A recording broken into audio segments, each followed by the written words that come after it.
अमेरिकी राष्ट्रपति Donald Trump के अब्राहम अकॉर्ड्स को आगे बढ़ाने की अपील के बाद पाकिस्तान की इजरायल नीति फिर चर्चा में है। जहां यूएई, बहरीन और मोरक्को जैसे कई अरब देश इजरायल के साथ संबंध सामान्य कर चुके हैं, पाकिस्तान अब भी अपने पुराने रुख पर कायम है। इसके पीछे सिर्फ फिलिस्तीन मुद्दा नहीं, बल्कि कश्मीर, ईरान के साथ संबंध, घरेलू राजनीति और धार्मिक भावनाएं भी अहम भूमिका निभाती हैं। पाकिस्तान का कहना है कि स्वतंत्र फिलिस्तीन राज्य बनने तक वह इजरायल को मान्यता नहीं देगा। लेकिन माहौल बदला है, पाकिस्तान पर अब अमेरिका का दबाव भी है। तो क्या पाकिस्तान इजरायल को मान्यता देगा? चलिए हर एक पहलू को बारीकी से समझेंगे। वीडियो को लास्ट तक जरूर देखिएगा। नमस्कार, आपके साथ मैं पल्लवी रविंद्र सिंह। पाकिस्तान की विदेश नीति में कुछ ऐसे मुद्दे हैं जो दशकों बीत जाने के बाद भी लगभग वैसे ही बने हैं। इजरायल को मान्यता देने का सवाल उन्हीं में से एक है। दिलचस्प बात तो ये है कि जिन अरब देशों को कभी फिलिस्तीन के सबसे बड़े समर्थक माना जाता था, उनमें से कई अब इजरायल के साथ खुले तौर पर संबंध बना चुके हैं। संयुक्त अरब अमीरात, बहरीन, मोरक्को जैसे देशों ने न सिर्फ राजनयिक रिश्ते स्थापित किए, बल्कि व्यापार, निवेश और सुरक्षा सहयोग भी बढ़ाया। इसके बावजूद पाकिस्तान आज भी उसी जगह खड़ा दिखाई देता है जहां वह 1948 में था। पहली नज़र में यह एक साधारण कूटनीतिक फैसला लग सकता है, लेकिन असल में इसके पीछे धर्म, राजनीति, जनता की भावनाएं, कश्मीर का मुद्दा, ईरान के साथ संबंध और क्षेत्रीय राजनीति जैसे कई स्तर जुड़े हैं। और यही वजह है कि जब भी पाकिस्तान और इजरायल के रिश्तों की चर्चा होती है तो मामला सिर्फ दो देशों तक सीमित नहीं रहता, बल्कि पूरे पश्चिमी एशिया और दक्षिण एशिया की राजनीति से जुड़ा जाता है। मई 2026 में यह बहस फिर तेज हो गई है कि जब अमेरिकी राष्ट्रपति डोनाल्ड ट्रंप ने अब्राहम अकॉर्ड्स के विस्तार की बात करते हुए पाकिस्तान समेत कई मुस्लिम देशों पर दबाव बनाया। ट्रंप का संदेश साफ था कि क्षेत्रीय शांति और ईरान से जुड़े नए समीकरणों में उन देशों की भूमिका अहम होगी जो इजरायल के साथ सामान्य संबंध बनाने को तैयार हैं। लेकिन पाकिस्तान ने तुरंत कोई सकारात्मक संकेत नहीं दिया। इसके उलट रक्षा मंत्री ख्वाजा आसिफ और विदेश मंत्री इशाक डार ने पुराने रुख को दोहराया। इससे साफ हो गया कि इस्लामाबाद के लिए यह सिर्फ विदेश नीति का सवाल नहीं है, यह घरेलू राजनीति, धार्मिक पहचान और रणनीतिक हितों का ऐसा मिश्रण है जिसे बदलना आसान नहीं। यही वजह है कि आज भी यह सवाल बना हुआ है कि आखिर पाकिस्तान इजरायल को मान्यता देने से इतना क्यों हिचक रहा है। पाकिस्तान लंबे समय से अमेरिका का महत्वपूर्ण सहयोगी रहा। आर्थिक सहायता, सैन्य सहयोग, अंतर्राष्ट्रीय मंचों पर समर्थन के लिए इस्लामाबाद अक्सर वाशिंगटन की ओर रुख करता है। दूसरी तरफ पाकिस्तान ने खुद को फिलिस्तीन के समर्थक और मुस्लिम दुनिया की आवाज़ के रूप में भी पेश किया है। यही कारण है कि इजरायल को मान्यता देने का सवाल आते ही पाकिस्तान दो विपरीत दिशाओं में खिंचता नजर आता है। एक और अमेरिकी दबाव है, दूसरी ओर घरेलू राजनीतिक और धार्मिक दबाव।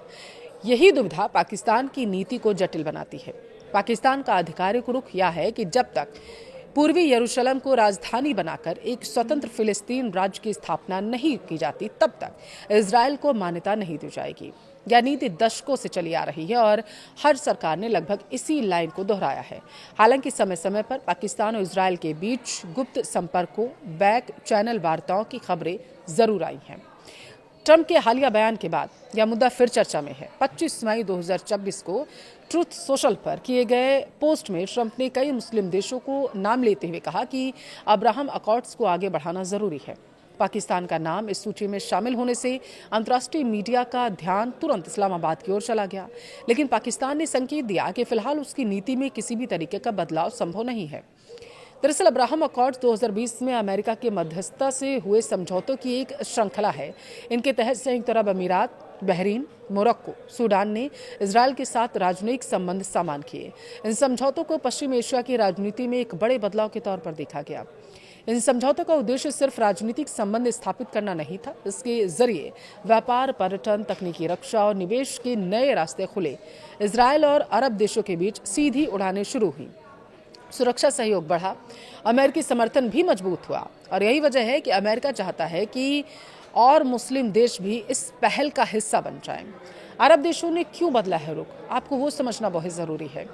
देखिए, यूएई, बहरीन और मोरक्को जैसे देशों ने इजरायल के साथ संबंध सामान्य करने के पीछे व्यवहारिक कारण बताया। इन देशों को लगा कि इजरायल के साथ तकनीकी सहयोग, रक्षा साझेदारी और अमेरिकी समर्थन से उन्हें फायदा होगा। इसके अलावा ईरान के बढ़ते प्रभाव को लेकर भी कई अरब देशों ने चिंता जताई। ईरान और खाड़ी देशों के बीच लंबे समय से प्रतिस्पर्धा रही है। ऐसे में इजरायल के साथ सहयोग को कई देशों ने सुरक्षा रणनीति के रूप में देखा। आर्थिक दृष्टि से भी इन देशों को नए अवसर मिले। यही कारण है कि उन्होंने फिलिस्तीन मुद्दे पर पारंपरिक रुख में कुछ लचीलापन दिखाया है। पाकिस्तान के लिए फिलिस्तीन सिर्फ विदेश नीति नहीं, पाकिस्तान में फिलिस्तीन का मुद्दा सिर्फ अंतर्राष्ट्रीय राजनीति का विषय नहीं रह गया, यह देश की वैचारिक पहचान से भी जुड़ा है। स्कूलों, धार्मिक संस्थानों, राजनीतिक मंचों पर फिलिस्तीन के समर्थन को लंबे समय से बढ़ावा दिया जाता रहा है। पाकिस्तानी नेताओं का दरअसल मानना है कि अगर वे इजरायल को मान्यता देते हैं तो यह उनके ऐतिहासिक रुख के विपरीत होगा। यही कारण है कि रक्षा मंत्री ख्वाजा आसिफ ने इसे पाकिस्तान के मूल सिद्धांतों के खिलाफ बताया। उनके अनुसार फिलिस्तीन राज्य की स्थापना से पहले कोई बदलाव संभव ही नहीं। कश्मीर फैक्टर क्यों अब इतना ज्यादा महत्वपूर्ण यहाँ बनता है, आपको वो समझना जरूरी है। पाकिस्तान की इजरायल नीति को समझने के लिए कश्मीर फैक्टर को नजरअंदाज किया ही नहीं जा सकता। पाकिस्तान लंबे समय से कश्मीर और फिलिस्तीन के मुद्दों को एक दूसरे से जोड़कर पेश करता है। अगर पाकिस्तान इजरायल को मान्यता देता है तो उसके आलोचक सवाल उठा सकते हैं कि फिर कश्मीर पर उसका नैतिक तर्क कितना मजबूत रहेगा। और यही कारण है कि इस्लामाबाद के लिए यह सिर्फ पश्चिम एशिया का मुद्दा नहीं, बल्कि उसकी अपनी क्षेत्रीय राजनीति से भी जुड़ा हुआ विषय है। ईरान का डर कितना बड़ा कारण है, समझिए। पाकिस्तान और ईरान के संबंध हमेशा आसान नहीं रहे, लेकिन दोनों देशों के बीच रणनीतिक और भौगोलिक महत्व को रिश्ता रहा है। दोनों लंबी सीमा साझा करते हैं, क्षेत्रीय स्थिरता के कई मुद्दों पर एक दूसरे से जुड़े भी हैं। अगर पाकिस्तान इजरायल के साथ खुले संबंध स्थापित करता है तो ईरान इसे सकारात्मक नजर से नहीं देखेगा। ऐसे में सीमा सुरक्षा, ऊर्जा सहयोग, क्षेत्रीय राजनीति भी इस पर असर डालेगी। और यही कारण है कि कई विशेषज्ञ मानते हैं कि पाकिस्तान की हिचकिचाहट के पीछे ईरान फैक्टर भी बड़ी भूमिका निभाता है। अंतर्राष्ट्रीय रणनीति में कभी भी किसी भी संभावना को पूरी तरीके से खारिज नहीं किया जाता। अगर भविष्य में सऊदी अरब जैसे प्रभावशाली देश इजरायल के साथ पूर्ण संबंध स्थापित करते हैं, क्षेत्रीय समीकरण तेजी से बदलते हैं, तो पाकिस्तान पर भी दबाव बढ़ेगा। हालांकि फिलहाल ऐसा नहीं लगता कि पाकिस्तान जल्द कोई बड़ा फैसला ले सकता है, कोई कदम उठाएगा। घरेलू, धार्मिक, राजनीतिक भावनाएं, कश्मीर मुद्दा, ईरान के साथ संबंध भी अभी भी ऐसे कई कारक हैं जो किसी भी बदलाव को कठिन बनाते हैं पाकिस्तान के लिए। इसलिए पास की अगर भविष्य में देखें तो पाकिस्तान का मौजूदा रुख कायम रहने की संभावना यहाँ ज़्यादा दिखाई देती है।